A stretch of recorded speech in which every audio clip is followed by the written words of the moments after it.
Monsieur le Premier ministre, François Legault, bonjour, vous ne me connaissez probablement pas, Martin Boisvert, mon nom.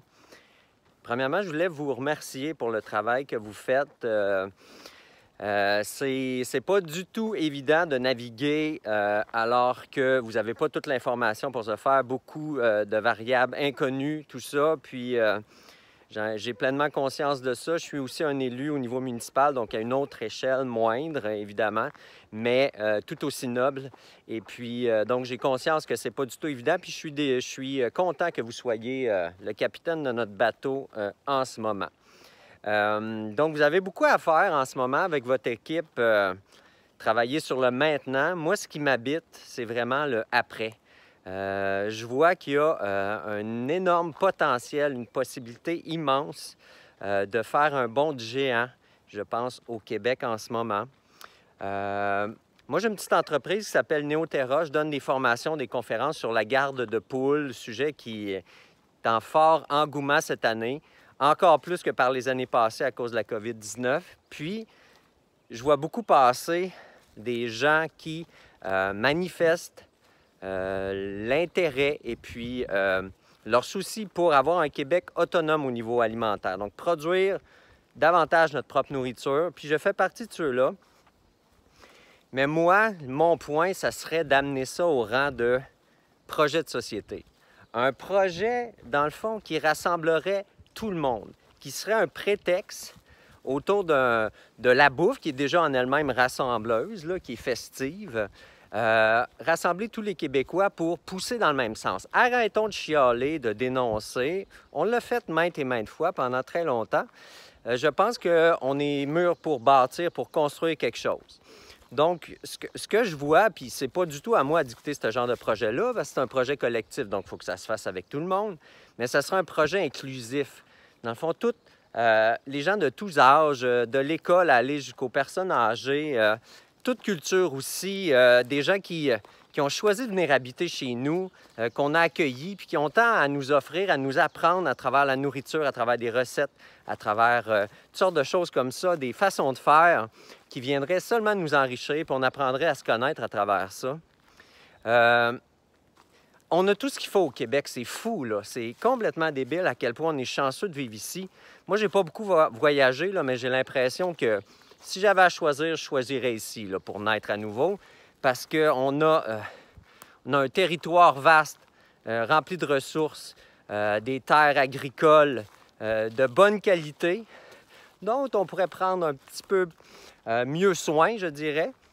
On a des paysages, on a des régions riches de toutes sortes de choses, mais on a surtout du monde qui habite ici et là, et puis qui ont eux-mêmes, en fait, tant à offrir. Puis c'est là, en fait, mon point principal, c'est que un être humain dans la vie, pour qu'il soit heureux, là, il découvre qui il est, puis ensuite, il offre qui il est véritablement à travers qu'on pourrait appeler son œuvre ou c'est l'usage qu'il va faire de son temps au quotidien, donc s'offrir aux autres. Puis, je pense qu'un projet comme l'autonomie alimentaire pourrait être un prétexte pour ouvrir la porte à un paquet de monde qui porte des projets comme ça, de la semence à aller jusqu'à la table pour, dans le fond, offrir aux autres qui y sont.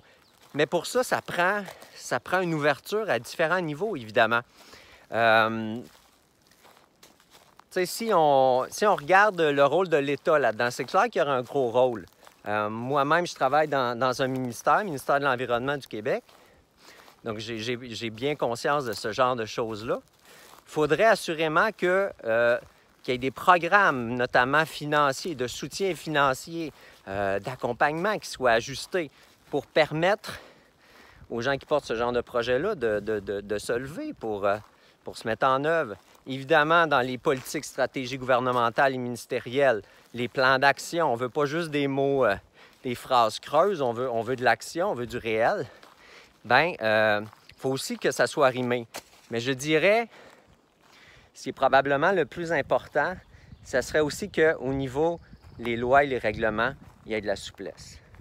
Qu'on fasse confiance aux gens, je pense, pour développer ce qu'ils portent dans leur cœur et puis qu'ils puissent, dans le fond, se lancer comme ça, avec, en sentant qu'il y a un soutien derrière eux, mais qu'il y a de la souplesse, au même titre que moi, j'ai 3 jeunes enfants.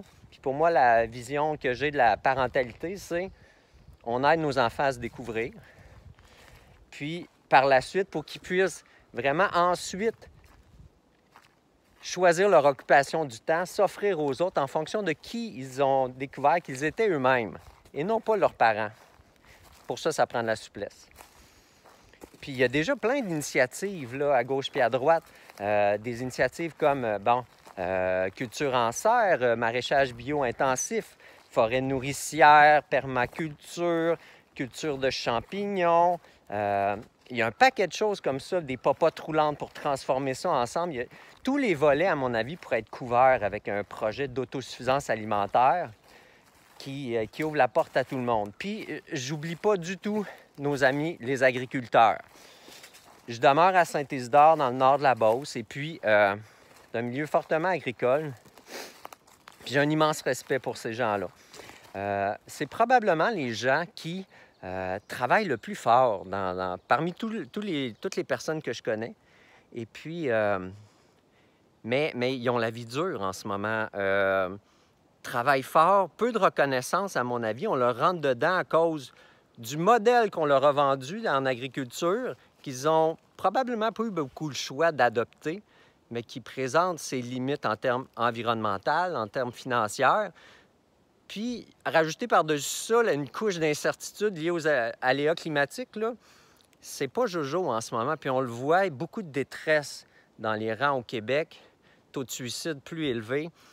J'ai un énorme respect pour ces gens-là, puis je pense qu'ils ne sont pas reconnus à leur pleine valeur. Puis ça ne sera assurément pas au détriment de ces gens-là qu'un projet d'autosuffisance alimentaire va devoir se faire.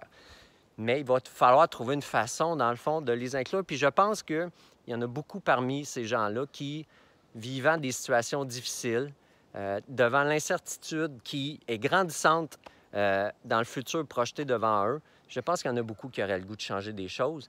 Mais pour ça, ça va prendre un soutien, ça va prendre un signal clair de l'État pour permettre à ces gens-là de changer. Fait que voilà un peu le genre de projet, je pense, qui pourrait être porteur puis qui pourrait même servir au Québec à développer notre identité, qui est, à mon avis, pas très claire. Puis je ne suis pas le seul à penser ça.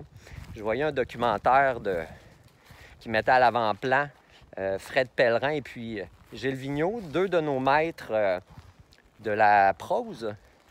Et puis, c'est ça qu'il disait, entre conquis et colonisés, là, on a une identité qui est vraiment pas claire. Puis, sachant pas qui on est, on a de la misère à accueillir l'autre. On peut avoir, dans le fond, des réticences, des peurs, en fait, à accueillir l'autre comme ça. Mais là, on peut s'asseoir ensemble, toute communauté confondue, puis essayer de développer les terroirs multiples et probablement infinis qui existent partout au Québec, que chaque région, chaque personne, chaque communauté puisse porter ses propres projets puis les offrir aux autres, ça serait génial, là, ça serait génial. Le bonheur est là, à mon avis. En tout cas, une bonne partie. Fait que c'est ce que j'avais le goût de vous proposer, M. Legault. J'aimerais ça qu'on utilise le prétexte de la situation très particulière actuelle pour faire un bond en avant puis construire un Québec qui soit inclusif, fraternel, puis un projet qui se fasse au détriment de personne. Moi, c'est ce que je rêve. Puis si vous donnez un signal clair dans ce sens-là, on va être 10 000, sinon plus, à se lever d'une claque pour appuyer puis pour vouloir participer. Fait que ça, c'est pas du tout une excuse. On va assurément être maintes et maintes personnes à vous appuyer là-dedans. On attend juste, dans le fond, un signal clair de votre part. Donc, je vous remercie beaucoup pour votre attention. Merci pour votre bon travail. Puis à toute personne qui écoute la vidéo, qui a eu le temps de regarder ça jusqu'à la fin, je vous demande de partager tout simplement. Si vous sentez que votre cœur vibre en ce moment, c'est bon signe. Je l'ai fait de manière très humble, à ma façon. Puis j'espère juste essayer de donner une petite poussée puis qui pourrait créer un mouvement positif au Québec.